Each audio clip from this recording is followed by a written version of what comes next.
And that's where it starts. You got to get them on the phone before you even have any chance of converting them. By the time you follow up with somebody in such a low frequency, every time you call them, you have to remind them who the heck you are. That is a landmine that we just don't realize is blowing up our business in a bad way. Hello, everyone, and welcome to the Level Up Podcast with myself, Greg Harrelson. This is where I focus on taking you from agent to entrepreneur. As you know, I have a passion for developing agents. And on today's episode, I'm going to share another quick strategy on how you can increase your production. I'm going to be real, so you be ready. Let's level up. Hey, everybody, it's Greg Harrelson here, and I'm back with you again with my partner, Abe Safa, and we're going to talk about landmines. And I think it's a great time to talk about the landmines of productivity that we're experiencing in the market, especially this time of the year. So, Abe, thanks for being here, man. I'm excited to jump right into this conversation. Yeah, man, always fun. Yeah. So, for the audience out there, just, I think if you're like me, you've got to be tired, just absolutely tired of putting in so much effort and getting very little return, especially if you're out there calling your buyer leads, calling your seller leads. You're putting in the massive contacts, the lead generation time, but you're not getting the appointments, or your appointments are not moving forward and signing list agreements or writing contracts. Your business just isn't growing. So we're going to talk about 5 productivity landmines that if you'll avoid these landmines, you'll keep moving quickly forward. So, Abe, I'm going to start, okay? Because the first one that I wrote down on my list was this. Landmine number 1 is there's so many online lead services now, whether it be buyer leads, whether it be listing leads, there's just hundreds of them. We get texts every day, right? There's a new lead service out there. Every single day we get these texts. Well, what I find is a landmine within agents, and I observe it in my own team, in my own office, is we're calling those inbound leads one time. Now, some of you might be saying, oh, no, I call them more than that. You might, but in general, our industry does not. We call them one time. We leave a message and we wait for them to call back. Now, we have these intentions that we're going to call them a second time, but after we call them the first time, we get busy and we get on to other things and we forget to go back to them because we got 1 or 2 more, so we never go back to them. And we look at it and the average lead's called one time or even less. And that is a landmine. You want to avoid that. You need to make multiple calls to these leads in the first day, and you need to call them from multiple platforms. It's a call from your dialer. Maybe you're using Follow Up Boss or Real Geeks and you hit the dialer button. And then if you use a dialer, then the second call should be from your direct cell phone.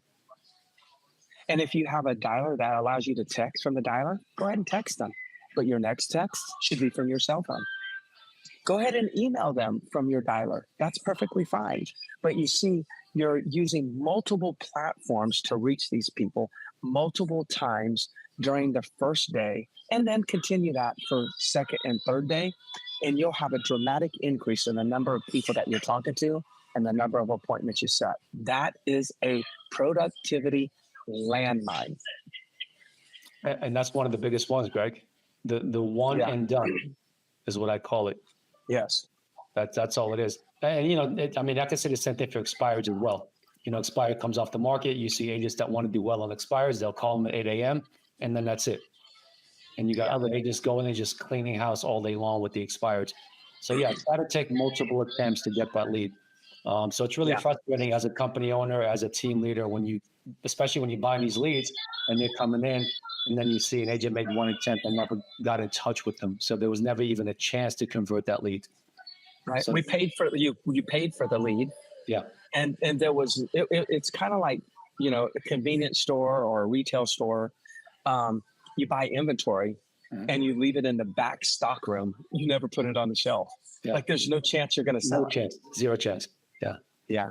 All right. The second one, it kind of feeds off the back end of what you just finished. I call it the low frequency landmine. Okay. So not making enough attempts to reach somebody. I mean, think about you or me or whoever you out there watching. How many times does your phone ring, and if you don't recognize the number, you don't even pick it up? Yeah, all the time. Yeah, all the time, like all day long, the phone's ringing. So when you call someone that one time and they don't pick up, we have to make sure that we're not making the assumption that they're not interested. They don't even know who you are to be not interested in you. So they have to see your number multiple times. They have to see multiple attempts for them to actually get curious and want to pick up the phone. So studies show it takes a minimum of 7 attempts on average to get someone on the phone. So the one and done doesn't work. A low frequency doesn't work. So it takes multiple attempts. And like Greg said earlier, that's one of the best tips you can actually hear. Even when you sit down for the first time, you call those people. He talked about calling them a second time from your cell phone, sending a text message, sending an email. That's 4 attempts just on the first sit down. So that's what frequency is making multiple attempts from multiple phones, from multiple systems, multiple channels, whether it's email, text, video text, whatever, to get their attention. So you fix number 1, the one and done, you fix number 2, low frequency, you're going to see that you're reaching a lot more of your leads. And that's where it starts. You got to get them on the phone before you even have any chance of converting them. Yeah. When I hear frequency, the second thing I think that I'll add on frequency is we need to increase the frequency of our follow-up. I think what we do is we talk to the lead, we put them in follow-up, and we're going to call them in 2 months. That's not enough frequency. We need to increase the frequency by 100%. So instead of putting somebody in a follow-up, creating a task for 4 months from now, put them in 1 month, and then put them in the next month, and then maybe 2 months after that. In other words, it shouldn't be, I talk to you now, and then I talk to you in 4 months. It should be, I talk to you now, and I talk to you 2 more times before 4 months, because that's too much time. By the time you follow up with somebody in such a low frequency, every time you call them, you have to remind them who the heck you are. Yeah. You're not developing any kind of like relationship. You're not building any rapport. And if you built any rapport, you've lost that rapport by that time. So another one, the third one that I have, or actually the second one that I'm looking at that I have to talk about is I wrote down starting lead generation too late in the day. I just talked about this with my team today. And that is, you need to put in your schedule a starting time and an ending time for lead generation. And you need to start on time as if you were going to get fired. Of course, you're not going to get fired. This is your business, right? No one there to fire you as an independent contractor. But there's something to say that people who start on time based on their scheduled time, they start on time, they make more contacts in their lead generation time, and they lead generate more consistent. If you start, like to me, I believe the starting time should be 8, the ending time should be 11. For people that I see that say they're going to start at 8, but start at 8:30, they make fewer contacts, and they usually don't even stay until 11. It's just something that happens. You have to have integrity with your starting time and your ending time. It's the one area in our real estate business. If you'll have integrity for that one block of time, it'll do wonders for your business. And I think this is a complete landmine. We actually think that, we'll start 30 minutes late and we'll extend it and just we'll make 30 more minutes up on the back end. Never happens. And then over time, that compounds and you make too few contacts. And then I remember when I was coaching for Mike Ferry years ago, Mike said this, we would get people that would call us up. They would be our coaching clients, and they would call Mike up actually. And they would say, Mike, I've been coaching with Greg, and he said he was going to help me do 50 transactions. And I only did 35 transactions. I want my money back. Okay, they would say this. Yeah, that's one of the reasons why Mike had a numbers analyzer. He had a numbers tracker back then. And what he would do, before he reacted to that conversation, he would go to their numbers tracker and he would see how many contacts they were making per day. And then he wouldn't say anything. He would just say, well, like, I'm kind of curious, what's your business plan look like? And he would see their business plan and it would say they're supposed to make 40 contacts a day. He would look at the numbers tracker and he'd see they were only making 25 contacts per day.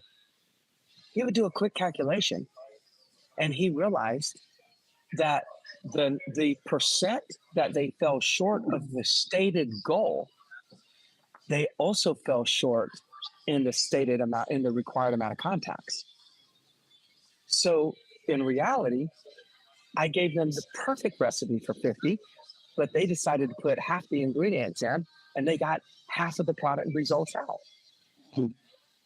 And so it comes down to, you got to start your lead generation and finish your lead generation on time every time. That is a landmine that we just don't realize is blowing up our business in a bad way. I can't help it. Every time we talk about lead gen or time blocking for lead gen, the one thing that always comes to my mind is the old Dunkin' Donuts commercial, time to make the donuts, right? Yeah. Can you imagine you had a donut shop and every day you would make the donuts at a different time? One morning you come in at 5 and make the donuts that are ready for the 7 o'clock crowd. One day you show up at noon and make the donut, like you'd have no business. Yeah. It's not much different than this. Like the consistency that you get from showing up every single day at the same exact time, the momentum that you would get carries over and it has a big impact on your business. So that's a big landmine there. 100%. Yeah. What you got next? Another one is dabbling in too many lead sources. So, you see so many agents, like they want to do it all. Okay, I want to do expires. I want to do FISBOs. I want to do circle prospecting. I want to do door knocking. Like it's nice, right? But you're never going to master any one area. You're never going to be dominant. You're not going to have one thing that you can go to over and over and over and have it as consistent. So you instead of like trying to jump around, one day you call in expires, the next day you call in FISBOs, and you just bounce it around. It doesn't work. Like you got to start with one, pick one, and really master it. Now, once you get really good at it, and it's predictable, controllable, scalable, then you can add a second one. And a third. You don't need more than probably 4 would be max, Greg, right? You agree? I don't think you need 3 or 4. Yeah, three is probably optimal. 4 is definitely max. Yeah, that's all you need. If you're good in 3 or 4 pillars or lead sources, I should say, if you don't use the word pillars, that's all you need.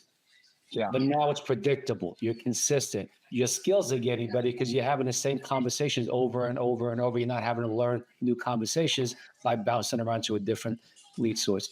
So really take a look at that and say, okay, what is my number one lead source that I feel most comfortable that I can convert? And then keep working on that one till you've really mastered it before you take on a second one. Yeah. I think a good test or a measure for agents is this. Ask yourself, in the area of blank, fill in the pillar. Let's just say it's online seller leads. Rate yourself on a scale of 1 to 10, 10 being most effective, highest conversions. Rate yourself 1 to 10, and let's just assume for a minute you rate yourself a 5. Ask yourself, what could I do that would take me from a 5 to a 7? And you do that with the pillars that you're focusing on, and you raise each one of them up just a little bit and compound it over, say, 3 pillars. That'll be a massive difference to your conversion, to your business. And again, what I see the landmine being in what you're saying, Abe, is that we go too wide. We try to be good at too many things when we should try to be great at, make a commitment to be great at a few things, and you'll get much further than if you're good at many things. Absolutely. Hey, well, I'm going to wrap it up with this one. Failure to track numbers is a landmine. You and I have talked about numbers. You and I coach off of numbers all the time. And, I was just thinking of a coaching call that I had recently with one of my agents. And I was looking at their numbers. And I know this number to be quite true because I remember the numbers pretty well. This agent was probably around 13 to 14 contacts to one appointment. Now they were working expires, okay, and doing some database calls. So 13 to 14 contacts to one appointment, a lot of people would say that's pretty darn good. But because I knew what pillar he was actually focusing on, I know that there's way more appointments to be made out of that number of contacts. So I challenged him and I said, we need to get that under 10. And eventually we wanted to get to 7 contacts per appointment. And but because he tracked his number and I knew he was at 14, I could look at all these maybe 8 to 9 different numbers he was tracking. And I pinpointed that one right there will make a world of a difference. And then I started coaching him. And one of the things I coached him is I say, every single contact that you have with an expired is going to be critically important that you ask 3 times for the appointment. If you don't get the appointment the first time, go after it again. Then go after it again. Next thing you know, now he's setting an appointment around every 9 to 10 contacts when he's calling these expires, which is a dramatic increase of appointments with the same amount of contacts. And now it's increased the amount of listings that he's taken. Now he's taken probably a minimum of 14 every month, with a high month being around 19. So tracking the numbers is critical. The landmine is don't track your numbers and try to navigate through this long business, this long journey blind. It's just not going to be efficient if you do it that way. So that's the last landmine that I have. Yeah. So the agent you just mentioned, I just in that one little fix, asking for the appointment 3 times.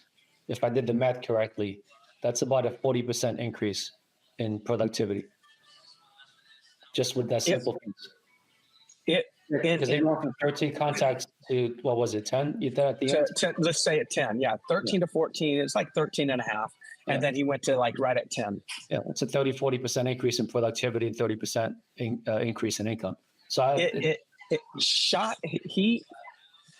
that one coaching call shot his listings, doubled his number of listings taken.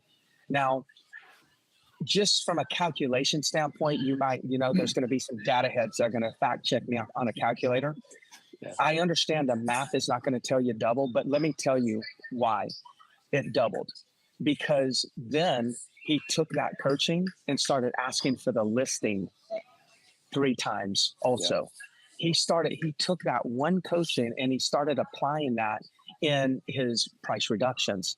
And in everything, he realized the coaching he wasn't asking, he was waiting for them to tell him that he had an appointment, or tell him that, okay, to reduce, or tell him, okay, you can have the listing. But when he started asking for it, everything changed. So the math does work out. I'm telling you, it doubled the number of listings because it actually affected other areas of his conversations. Yeah, plus the repetitions, you're going on more listing appointments for expired, you're just going to get better in that conversation and in that presentation. So I don't know if you remember this or not. Jay Abraham, you and I went to a Tony Robbins seminar maybe 10, 15 years ago, and Jay Abraham was there, and he talked about the power of compounding. So he was talking about you've got a P&L, right? And there might be 10 different line items on there. And a lot of people will think, well, let me try to grow my business by 40% this year or 50% this year. What he was saying was, okay, instead of trying to do that, why don't you take each line item, each one section, or each skill that you have and improve it by 2% or 3%. And then the compound effect of doing that in every single line becomes tremendous. Like, for example, we're talking about tracking numbers, right? We've got that top agent tracker software that we have. We track 9 numbers on here, right? So if you're thinking, let me grow my business 50%, how difficult would that be to try to come up with a plan and grow by 50%? But if you said, look, I've got 9 items that I'm tracking as far as skills, what if I improve every one of these by 5%? What if I improve my ability to get an appointment by 5% by asking 3 times?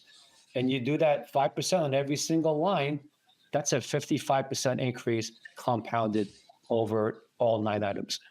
So when you have data to look at and you make these little minor tweaks and you make it at every area of your business, you can see tremendous results.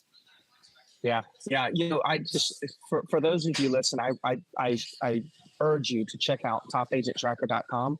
If you decide to get involved and start tracking your numbers with us, one of the things that I'm doing is I've created and am continuing to create more content on breaking down every single number that you have to track and letting you understand and helping you understand that when you see this, these are the adjustments you need to make to totally change your numbers. Just like I did with this coaching client of mine, I saw that his ratio from contact to appointment set was 13 to set one appointment. Once I saw that, I then gave him a few different coaching tips, one of them being the ask 3 times, and it totally shifted his numbers, made hundreds of thousands of dollars because of that one shift. So the key with tracking numbers is also understanding how to change your numbers. And so if you get involved with Agent Tracker, topagenttracker.com, you're going to get that coaching in a video form so you can study that and understand how to actually grow your business. All right, Abe. Hey, besides that, Abe and I want to coach you. So we would love for you to join Agent Success Academy. It's a coaching program that we have weekly. It's live, full of content. I will tell you, the main people that want to join Agent Success Academy are the people that want to take a lot of listings, because that's what we're really focusing on. It's really focused on people that want to build big, large listing focused databases. So if you're interested in taking 7, 8 listings a month in your market, then Agent Success Academy is for you. All right, Abe, anything else? That's it, Greg. That's a wrap. Okay. All right. Take care. We'll talk to you soon. Bye, everybody.